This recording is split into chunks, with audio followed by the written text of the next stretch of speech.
I was like, weird that the keyword Tesla made its way onto the moon. I mean, he knows how to deal with patrons, right? So I'm sure he was thinking about that. He had to have been. Yeah. I hate this project. I hate everything about the present we're living in, that this is the thing. It's just space junk. I'm Kate Brown, and this is The Art Angle, a podcast from Artnet News where the art world meets the real world, bringing each week's biggest story down to earth. Welcome back to the Artnet Roundup, our monthly podcast where we discuss and try to parse some of the biggest stories of the month. I'm Kate Brown, and I'm joined today by our in-house critic, Ben Davis. Hey, Ben. Hey, Kate. And we're also joined today by Andrew Russeth, our new Artnet Pro editor who's just joined us. Hey, Andrew. Hey, thanks for having me. Of course. Yeah, we're so happy to have you on the team, Andrew. And I think, as I told you in one of our recent meetings, I've long been a great fan of your art writing and especially your art criticism. So it's just fantastic to be working with you the last few weeks, and I'm excited about everything that's to come as well. Likewise, excited to be here. Andrew, where you been? You're beloved art critic and editor and, man about town. I think maybe some of your fans out there might be wondering, where you been? All right, for the past about 3.5 years, we were living in Korea. My wife's an editor at the New York Times. We moved out there so she could help set up the bureau. Yeah, just moved back. Missing Seoul, but glad to be back in New York because there really is just, for the art world, there's no place like it in terms of the sheer density and sheer excitement of what happens here every day. You weren't seduced by the Korean culture boom that I read so much about? No, I was. I mean, I could talk about it endlessly. I mean, it is, everything people say is true. It's incredibly exciting. But just the one thing I really missed was, I've now been to Chelsea a few times, and walking through Chelsea where you can just hit gallery, right, and do 20 shows in an afternoon, there's no equivalent to that in Seoul. Things are more dispersed, things are a little bit trickier, and I need just that constant stimulation. So I'm glad to be back in the mix. Yeah, well, we're glad to be working with you. And on the note of, New York's densely populated art scene, I'm curious, what have you guys been seeing lately? Andrew, I defer to you on this because people should follow Andrew's Instagram if they don't, because it's the best coverage of on-the-ground stuff in New York. I've told you we should just publish your Instagram reviews on the site, and I know that you think that ruins the magic trick, that you're going to overthink it. Then. I'd have to put some effort into them, but no. I mean, it's been fun for me to be back because people have moved. I'd come back a couple times during the pandemic, and still, though, I'm I don't know where galleries are in Tribeca. There've been some Chelsea moves. So I've been running around as much as possible. I mean, a few highlights from recently are both Mark's shows are really great with Via Selman's new work. Matthew very Marks, classic. the gallery, yeah, Matthew Marks, very classic. Not Karl Marx, the political thinker. No, Matthew. Just really excellent paintings. Some sculpture. She has this great sculpture, totally trompe-l'oeil, looks like a coiled rope shooting up into the air, which of course is made of bronze, but then has kind of the found rope that it's based on. They look like these paintings of the night sky like she does, but they're in fact snow that have fallen on a jacket quite large. And the other Matthew Marks show is Martin Beret, amazing, incredible abstract painter, late 70s work. That I think is up for a couple more weeks. Really fantastic. By the time this comes out, actually, it might be just about to close. And then the other big one that, Ben, we've talked about is Thomas Hirschhorn. Yeah, I was going to say. Whew, there's no show like it in town. I mean, just over the top. What'd you think about that? I'm still thinking about it, and, I haven't processed it enough to write anything about it, but my first impression was that, and for people who haven't seen the pictures or anything, Thomas Hirschhorn always works with kind of fragile materials and these big installations, and this is just this gallery-filling show of a internet cafe with images of atrocities on all the screens, and there's just styrofoam bits everywhere. It has a great combination of fragility and kind of offhandedness of this kind of broken materials with these really specific details. You'll see one of the computer desks has lines of cocaine built up out of styrofoam bits, and kind of a frightening and terrifying show, and I'm not sure I know exactly what to think about it, but I will say that a curator asked me recently, what do you miss? What's the kind of art you're looking for that you feel like you don't see anymore? And I went into that show, I was I kind of miss this vibe, this kind of ambitious, weird installation vibe. I feel like it did hit a note that I had been missing in my kind of art diet. Yeah. Everything else feels so polite in comparison and tidy. Yeah. And it was just, I had forgotten what a kind of like maniac he was Messy. and just the kind of mayhem, that he could strike up. Yeah, it was fun. But it's fun is the wrong way to say it. It's messy and it grabs your attention and it feels like you don't quite know what's happening and it's troubling because of the subject matter. Yes. And pulls your brain in a bunch of different directions that I think is productive. What's going on in Berlin, Kate? Actually, the main thing that's top of mind is the Berlinale, which is the film festival. And every year I look for some art-adjacent films and try to pick one or two that I make time for. And luckily awesome. This year, one of the ones that I was like, I'm definitely going to this, actually won the Golden Bear on Saturday night. And I really recommend everyone to see it. It's called Dahomey, and it's by this director called Mati Diop. It's a documentary about the return of these 26 sculptures from France to Benin and kind of like what happened after they were announced as being restituted. So kind of like everything behind the headlines, basically, from the moment that they were packed up in France and how they were received. And it's just an incredible documentary. It's also kind of like spoken through the perspective of one of the sculptures. It's been returned. It's got this kind of object ontology to it. It's really compelling, and I was happy that I saw it too, because it also won the Golden Bear, which is, you feel like you never go to the one that's going to win, but it was deserving. And it's really right up your alley in terms of interest and things you've covered and written about and care about. And I guess it'll kind of relate to things we're going to talk about later in this conversation. For sure. Perfect. For sure. So we've picked out 3 big stories from the feeds. The Dean Collection going on view at the Brooklyn Museum, which both of you saw this past weekend, a major exhibition called Giants. And then we'll take a look at some news out of Venice, namely the Dutch Pavilion's project there, which is seeing an important work of colonial art go on view, actually in the Congo, but not in Venice. So we'll talk about that. And of course, we can't skip Jeff Koons' moon landing. Let's get into it. I mean, I'm curious about this Swizz Beatz collection show, which you guys both saw. What is up with that? What's in it? Well, Andrew, you edited a big story on that for Artnet Pro. So maybe you can walk us through why we're talking about it. Absolutely. One of our columnists, Katya Kazakina, wrote, I think, a pretty great column delving into some of the issues around this show. She wrote the headline, which I'll read. It was, "Should museums show art owned by patrons? It's tempting. It can also blow up." And what Katya got into was Swizz Beatz was, until October, a board member at the Brooklyn Museum, along with his wife of about 14, 15 years, Alicia. They've been collecting just an incredible trove of Black artists from around the world.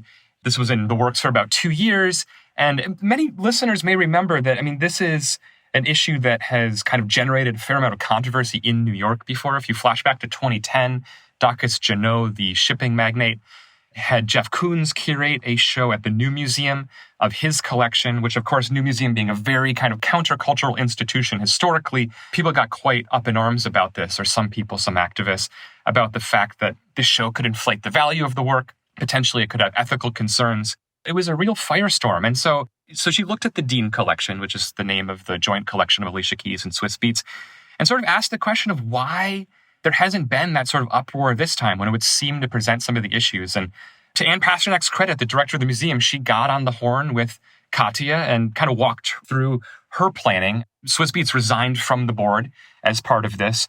She said they went through all sorts of conflict of interest processes. The board itself voted on the exhibition. They voted unanimously to proceed with it. There were some donations from the collection.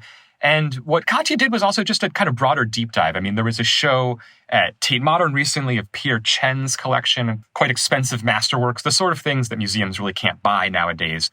And that was quite criticized aggressively in the British press. And talk to different people about how you look at these things. It's sort of funny. You should talk about the stories that people are talking about. This is funny because it's like, this is a story people aren't talking about in public in a certain kind of sense. It is true. And one of the reasons I wanted to talk about it is that people behind the scenes are saying things about it. Like Katya, I think, was maybe one of the first people to write about it. But I know lots of arts professionals who are raising eyebrows about it. Exactly. And so that's why I was so glad she took it on. And what she found was pretty interesting, I thought, which was that the AAMD, the Association of American Museum Directors, which does put out sort of industry guidelines for many aspects of museum practice, like when it's appropriate to deaccession, for example, what you use the funds from deaccessioning for. They actually don't have rules around this. They put out a white paper about 15 years ago, and they said, there are about 15 questions you can ask about when to show a patron's art. Is it a person who has a history of philanthropy? What sort of financial strings are attached? Pasternak, I think, gave a great quote to Katya, which is she just said, the benefits of doing the show, this is a quote, far outweighed any outdated perceptions of what museums should or should not do. Outdated perceptions. I'm curious, was there some eyebrows being raised behind the scenes in New York, before the show opened in the early fall that would have caused them to decide that he should step down from the board? I don't think that's in the story. I think it does speak to an awareness that this is weird. Yeah. And that Dacus controversy in 2009, 2010 was a big deal. In my mind, it's kicks off the modern cycle of protests against art museums and questioning around patronage.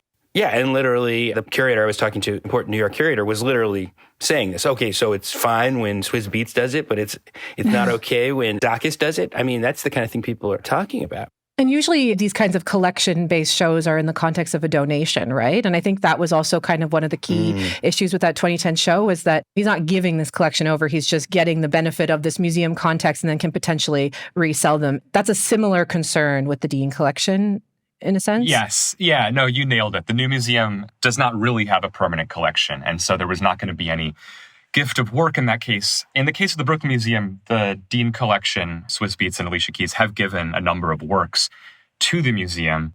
The question you asked is a great one. I think that Ann Pasternak was sensing probably the gallery dinner chatter about these things and anticipated an issue and took the necessary steps, or what she felt were the necessary steps, to potentially nip that controversy in the bud. I have so much to say about this show. And Andrew, you and I both went on Saturday. I'm so glad I did. I find it a very weird show. What did you think of it? Actually, and particularly with these questions in the background, it was packed when I was there. I mean, Swizz Beatz and Alicia Keys are celebrities. Alicia Keys was just at the Super Bowl. Couldn't be better marketing for them. I'm super curious to hear your thoughts. I mean, my basic thoughts were I approached it from that Ann Pasternak quote, which was, did the benefits outweigh the costs? And yeah, it was packed. I got there a couple hours after you, late afternoon. Tickets were sold out for the day. People seemed to be super into the show. It's large, substantial, famous, valuable work for the most part. One thing that struck me was that a large percentage of the work in the show is by artists who are already represented in the collection. Or interesting. You could get on loan pretty quickly, right? Like a New York museum would loan this. So if you wanted to do this show of, say, just great contemporary Black artists from around the world without these patrons, you could do it, I think, pretty easily. Derek Adams, Shabalala Self, Kehinde Wiley, of course, many represented. Incredible art. I mean, apparently they have the largest collection of Gordon Parks, who's this incredible photographer, a giant of photography. And I'm looking at that wall, I'm like, this is amazing work. But then I also am wouldn't it be great to see a Gordon Parks show? I mean, when was the last Gordon Parks retrospective I saw? And interestingly, I mean, if the Brooklyn Museum website is accurate, apparently Gordon Parks is not really represented in the collection. There might be a work or a portfolio or something. So that was exciting to see. But yeah, what I guess bothered me about the show was that if you're in the industry and you've gone to art fairs over the past few years, you've seen a lot of this work. Or if you've even been going to kind of leading museums, you've seen Nick Cave sound suits, for example. I mean, these are well represented. So I wish there was a little bit more weirdness. The things I liked the most were Ernie Barnes had a few.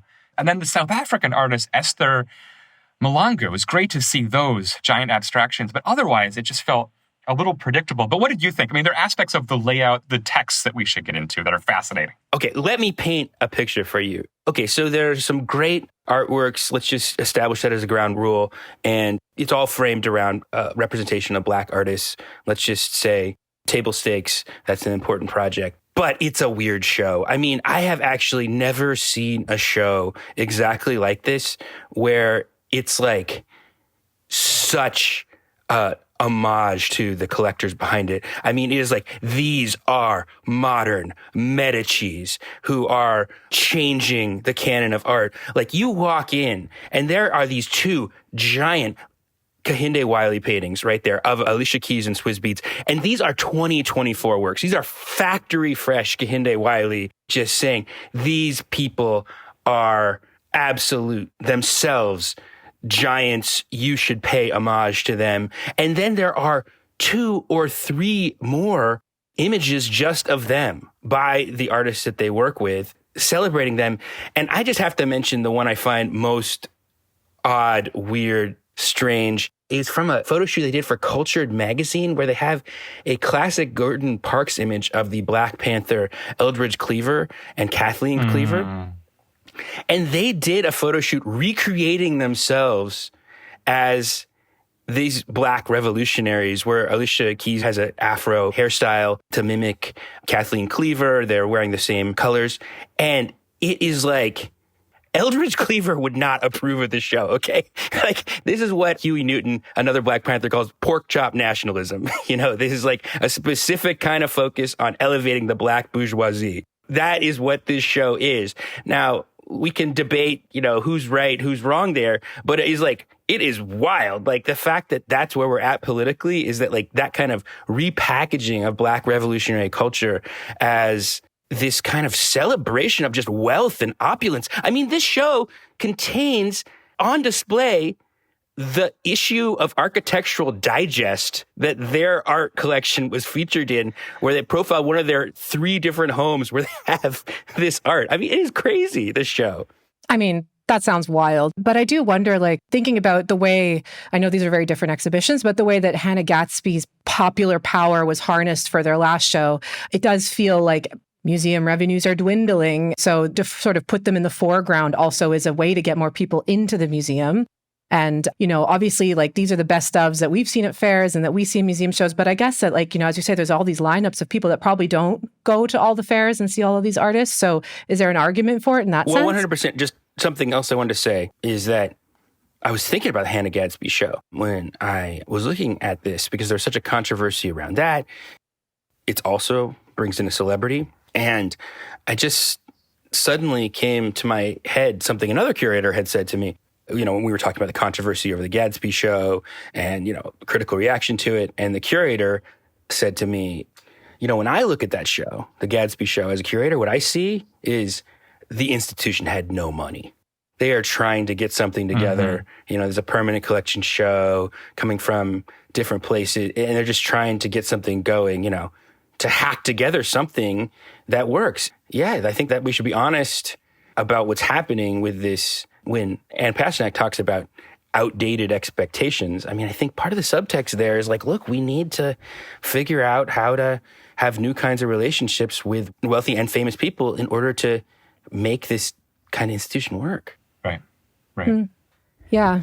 And then, look, I mean, I know Swizz Beatz and Alicia Keys, they're cool people, right? I mean, I think that that's why the Dacus show at New Museum, I mean, let's just be honest. It's like, he's not cool in the way that Alicia Keys is cool. She is like a platinum musical artist that has contributed a lot of joy to people's lives and that people admire and respect and aspire to be like. Nevertheless, I do think, look, there's always a price to celebrating art in the context of the individual collector. It like weds the reputation of the art to the reputation of a specific person. I mean, you know who had a great collection of Black art is Bill Cosby. And that came back to bite the Smithsonian in 2015. You know, there's a lot of controversy after the whole Me Too conversation about him, about what you do. Now, there's nothing like that with Swizz Beatz and Alicia Keys, but you will hear a lot about in this show, I mean, in panel after panel, about their great vision, about how their vision is artists supporting artists and their mission. But it's not like he's without controversy. I mean, Swizz Beatz was really implicated in the largest kleptocracy scandal of all time, the 1MDB scandal out of Malaysia, which is this guy named Joe Low, who's still on the lam, who embezzled billions of dollars and used it to like insert himself into Hollywood and hip hop circles. And most infamously gave Leonardo DiCaprio a Basquiat that he bought with stolen money. But Swizz Beatz is a major part of this. Let me just read you from the book $1 Billion Whale about the Joe Low case Before he met Lowe, Swizz Beatz' business endeavors had pretty much been limited to celebrity endorsements. Lowe represented a source of funding to take his career to the next level. What's more, Swizz Beatz owed hundreds of thousands of dollars to the Internal Revenue Service for unpaid taxes. The IRS put liens on his accounts. And then it goes on to talk about how, Swizz Beatz was the guy who introduced Joe Lowe to hip-hop circles. Like, there's an infamous incident where Swizz Beatz is present when Joe Lowe is recording a novelty single and he tells Busta Rhymes, "You're my bitch." And Swizz Beatz was, according to this book, the guy who introduced, through his art collecting, he acted as Lowe's cultural tutor, schooling him on galleries and audiences. I think he took, hundreds of thousands of dollars of stolen money from Joe Lowe to perform at his birthday that he got in trouble over, that became a major scandal for him. According to this book, Alicia Keys and Swizz Beatz were hanging out with him long after this has become a major controversy in the Malaysian media. I think there's a quote from the New York Post that says something to the effect of, they didn't like him, but they liked his money. You're not going to hear that in this show. So this show is definitely, it has to be reputation management. Yeah. Yes. And it sounds like they very carefully selected certain media moments, like recreating the Architectural Digest photo shoots versus maybe talking about other media moments like that one. So yeah, but it still sounds like a lot of worthwhile artists that everyone should go check out, to say nothing of some of the curatorial decisions. Yeah, of course. Worthwhile artists, definitely worthwhile conversation around it too. Yeah. Sorry, I went down a bit of a rabbit hole there. No, it's fascinating. No, that was good material. For sure. It's crazy how, news moves so quickly, and, these stories from 2015 feel like deep history, but they certainly aren't.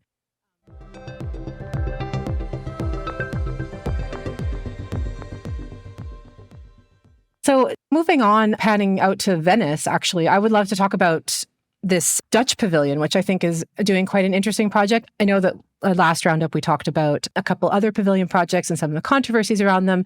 I think this one will be a newsmaker in a positive way, is my prediction. So it's basically the Artist Collective, the Congolese Plantation Workers Art League, which they go by CATPC. They're working with the Dutch artist Renzo Martens, and they were accepted for the Dutch Pavilion. And as part of this, a contested ancestral sculpture that's known as the Ballot, which is owned by the Virginia Museum of Fine Arts, is being temporarily loaned for the exhibition. But what's interesting about it is that it's not being loaned out to go on view in Venice. It's actually going on view in the Congo. And it will be live streamed into the pavilion. We were talking about this before. It's sort of a surprising decision, but I think it's actually really amazing because the backstory of this collective is that they've been trying to get this work restituted to be brought back to the Congo, or at least put on permanent loan, or maybe if that's not possible, at least be loaned. And they've had no success with this. So under the auspices of, the Venice Biennale and the Dutch Pavilion, they're actually able to get this work to go back to Lushenga in the Congo. It's going to be really interesting, and they're going to also have a bunch of sculptures on view. And as you probably know, the Congo was a colony of Belgium for many years, one of the more brutally exploited ones. And so it's really a form of poetic justice that it's going to be right beside the Belgian pavilion. It's like a couple meters away from there. One thing that amazed me about this is it's kind of exciting. It was not so long ago that the VMFA had turned down a loan like this. The backstory is quite dramatic to get into, but it just strikes me as the stakes and the general museum behavior around these sorts of things is happening so quickly and changing so quickly. And do we have any sense of how this loan came about, or why they turned it down in, I think, 2022, and now they're okay to play ball? Yeah, I mean, I did a big story about that back then, and they had a show that was on view at this gallery here called KOV in Berlin. That was a 6-part documentary about all of their different efforts to try to get this work back. And for 2 years they tried, and for 2 years they kept kind of getting like non-answers, but then meanwhile it was going on loan to other Western institutions. And it really just shows how the Western art world will like acknowledge its own kind of safe spaces where they will want to play ball, but then completely just disregard these other spaces where often these works are the most missed. We should probably talk about Renzo Martens' longer projects a bit, but it's a really interesting use of the sort of privileged channels of the art world to push forward political issues, right? I was going to ask what you think about Renzo Martens, who's this Dutch artist. It's a Dutch pavilion show, so it's like he's bringing this art collective in, essentially. Their collaboration deserves a little bit of explaining because, of course, he's a Dutch artist, and I think he might have been invited first, but then he is a longtime collaborator with this Congolese art collective. He's worked with them before. They have actually installed this gallery called the White Cube in Lusanga, and any profits that they make from their artworks, they're actually buying back plantation land. It doesn't make all critics happy. Some people have put big question marks over his work, but I think that the way that he works is quite intelligent.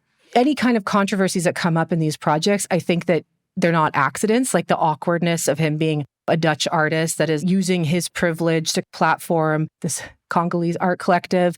It brings up a lot of uncomfortability, but I think that he argues rightfully that that's an uncomfortability that we really deserve to look at and like take a long look at. And often I think that the work is quite self-reflexive. I mean, to install like a Rem Koolhaas designed white cube in a forest in Lusanga is like, they're pretty aware of the kinds of rhetoric that they're playing with. I'm a fan. I think it's a lot of conversations around restitution and post-colonialism do get kind of taken up by the art world, but unfortunately, sometimes they're not done meaningfully or have concrete effects in these source communities. And I think that what Renzo and CATPC are doing is really trying to be like, how can we concretize this? How can we bottle this sort of like surplus value in the art world that in the West and really like bring it back and get some of those benefits? What do you guys think about his work? Have you seen any of his work? I mean, he's been around for a while. I agree with you. I would say everyone listening should read Kate's story. And then also I was, to get ready for this, reading the New Yorker story by Alice Gregory, which I think captures what you're saying. I mean, he's devoted to this cause and it's uncomfortable and he acknowledges it. I admire the project overall because he's so in the thick of it and just, it's a mess and he acknowledges that.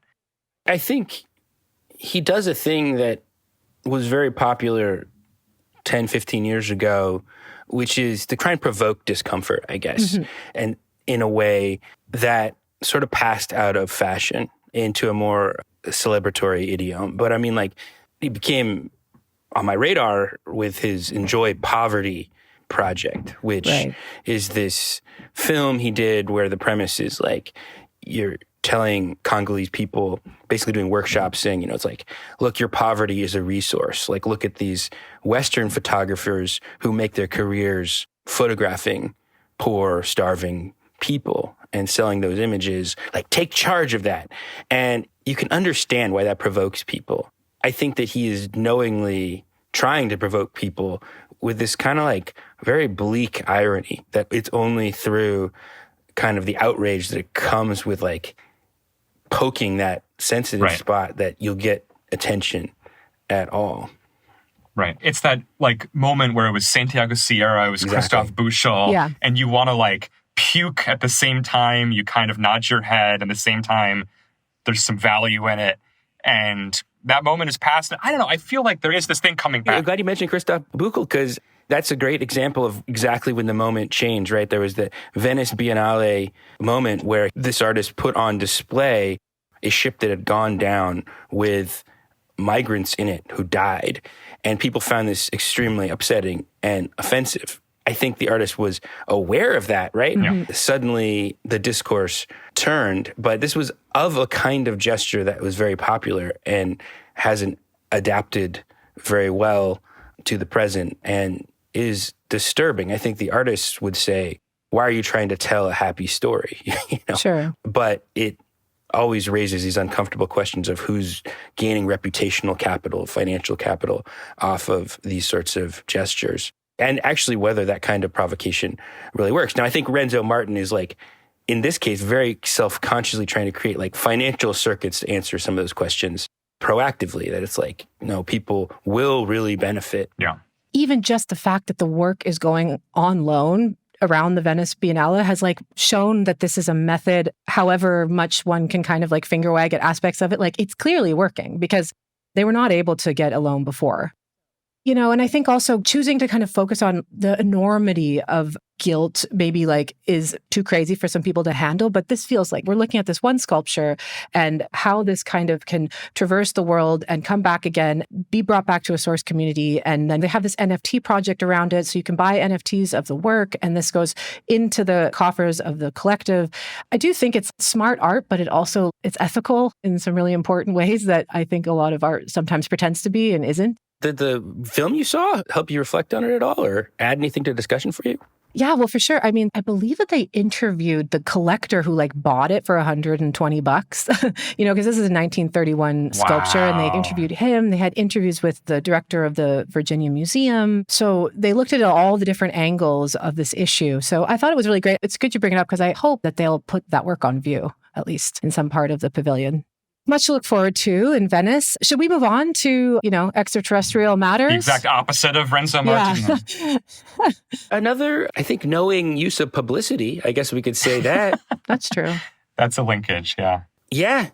Big news. There's a Jeff Koons on the moon. On Thursday, I was in a bar and the news flashing up on the screen was about this SpaceX Falcon 9 rocket landing on the moon. This is a big deal on its own because it has to do with this boom in private spaceflight initiatives. But it's a big deal in art because there are 125 tiny Jeff Koons sculptures in a box on the mission that are going to be left on the moon. These are tiny sculptures, each one of a different phase of the moon.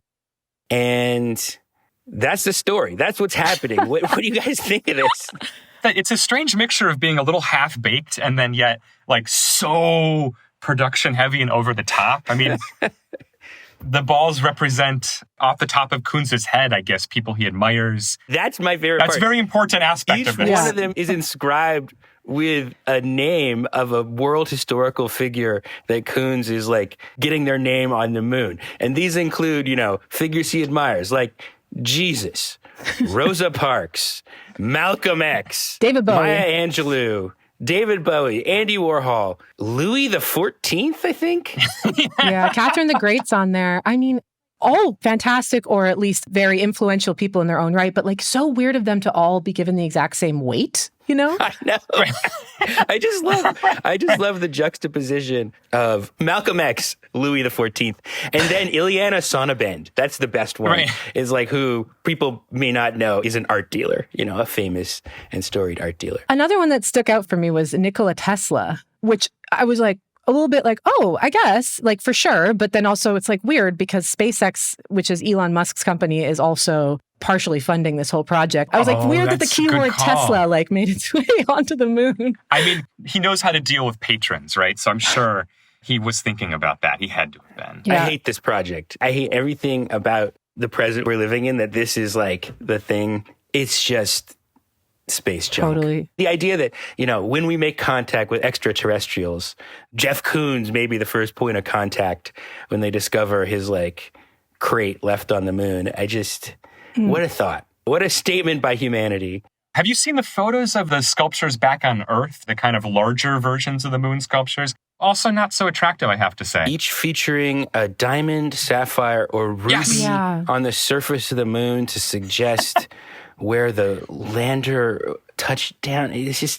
It's just so gaudy. I mean, as is often the case with Koons, Ben, you had been pointing out, some of his rhetoric around the project is the best thing. I mean, I was reading, when the project was announced, he was floating the idea of going to space, but then he explained that it was really going to take a year commitment of my time, and with everything going on in the studio, I really couldn't do that. So there was some glimmer, I guess, he dreamed of walking on the moon. But as objects, not so hot. I was really looking at the work too, aesthetically, just formally, trying to just ignore all this, what a waste of money this potentially was. It reminds me of those, the basketball work that he has where they're all in their case and they're kind of stacked. Yep. I think it's called encased, actually. So it kind of references that. But then I was if I could send one of Koons' work to the moon, I would pick the bunny for sure, because that would be so cool. Oh my gosh, one of those bunnies just chilling on space, surrounded by moon dust. It was a weird choice, in my opinion. Right. What a missed opportunity. He's one of our great artists, great sculptors. He has such range, such potential. I'm sure there were issues around the weight and the shapes that he could use and certain balance issues. But, what a missed opportunity. Everyone was describing this as the first authorized artwork. And have you guys read about the actual first artwork on the moon? Yeah, I was reading about this. You should talk about it. It was quite fascinating. I mean, this is great. It was 1969. I think Forrest Myers, not a super famous artist, but if you go down to Soho in Manhattan, there's a site-specific work along Houston Street he did. Right. But he apparently concocted this plan, I believe, with like Warhol and Klaus Oldenburg, David Navros, a few other artists, to create little tiny drawings on a little silicone or ceramic chip. And somehow he had an in to the scientists working at NASA and supposedly stuck it on one of the landers after Apollo 11 in late 69, his second or third landing. So supposedly there's Warhol on the moon, there's Rauschenberg, and you can find photos of this little chip online. Warhol just drew a penis. It's quite wonderful, and there's a Times story about it, and the Times couldn't print the image, and so they had someone's thumb over Warhol's thing. So I do appreciate that, like, obscene graffiti was actually maybe the first artwork on the Why do I like potentially. that so much more than this Koons thing? I guess it's the different moments. It's like the 60s thing is this moment of optimism and experimentation and scientific achievement. And, you know, I think the difference is really the difference between spaceflight then and spaceflight now, when it's just like this private thing that's like hawking billionaire space tourism and just blowing through our carbon budget on this like pet project for the world's wealthiest people. And, you know, Koons, I guess, is the perfect guy to represent that. It's also a wasted opportunity. It's like, why Koons, you know? It's like there are artists who are interested in science and spaceflight in a way that would feel symbolic and interesting, whereas Koons is interested in happiness and luxury goods. It's such a wasted symbolic opportunity. It's also confusing because I was also looking at Koons' Instagram post, and I think actually Adam Schrader mentioned this in his report on the moon landing that Koons did, or didn't do, but his work did. And there was another artwork that went up by this artist named, I don't know, his Instagram is Transparent Artist. I'm forgetting his name right now, but that's his Instagram handle. And on all of Koons' posts, he's kind of like commented like, so great to be with you on the moon. My work's also up there. Oh, no. And so I was kind of like, okay, so there was a bunch that were sent, but we've only learned about Koons. And then I was also reading, there was also another work that went on the moon, I believe on the Apollo, called Fallen Astronaut, that they like covertly brought up there. This is interesting too, because so it's this little sculpture in silver of a fallen astronaut, and it's sort of a memorial of astronauts who had died in space. And they only revealed that they had brought it up after the fact. And then the artist, interestingly, had made replicas similar to what Koons has done and tried to sell them. But then NASA was like, no, you can't make a profit off of our space exploration. Wow. And so he like never was able to sell them. I think like one popped up on eBay recently, but that's kind of it. And the rest are like sitting unsigned in his studio somewhere. So it's also an interesting, you brought up this private space travel thing, Ben, because I think that's a big shift too, where an artist can do this kind of a project now, which, you know, you wouldn't have been able to do a few decades ago. Totally. And that gets at it. You know, the Warhol penis drawing is juvenile, but it's like scrappy. And the Koons thing, it's a marketing gimmick to sell these big Earth moons with the sapphires. And it's just, I don't know, it really triggers like this feeling of despair in me when it's like, this is what we're doing with our last survivable parts of human history. You know, it's just is like, this is art's contribution, you know, is just to use the like godlike power of space travel as just marketing, you know? I mean, it really does put me in mind of, Gil Scott-Heron's Whitey on the Moon, his classic track about all this. How come there ain't no money here? Because Whitey's on the moon. Yeah. Well, the art world continues to be weird, mesmerizing, problematic, and intriguing. So I feel like this episode shows it's the full spectrum of it. Yeah, I think we go through all those. Yeah. Good range. Yeah. Thanks so much, guys. This was illuminating and fun to chat through. Thanks, Kate. So nice to chat with you, Kate, as always. And Andrew, so nice to have you here with us. That's it for this week's episode. If you like what you heard, you can subscribe to the show on Apple Podcasts, Spotify, or wherever else you get your podcasts. Also, take a moment to rate and review us. It will help other listeners discover what we're doing. The Art Angle is produced by Sonia Manalili and Carolyn Goldstein. Thanks for listening, and see you next week.